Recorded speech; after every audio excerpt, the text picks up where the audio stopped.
দুনিয়ার জ্বালা কেউ দেখে না মা।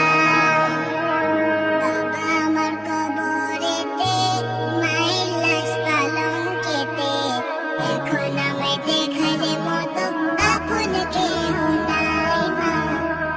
এখন আমায় দেখার মতো আপন কেহ নাই। রব্বির হামহুমা কামা রাব্বায়ানি সগীরা। হে আল্লাহ, আমার মা বাবাকে মাফ করে দেন,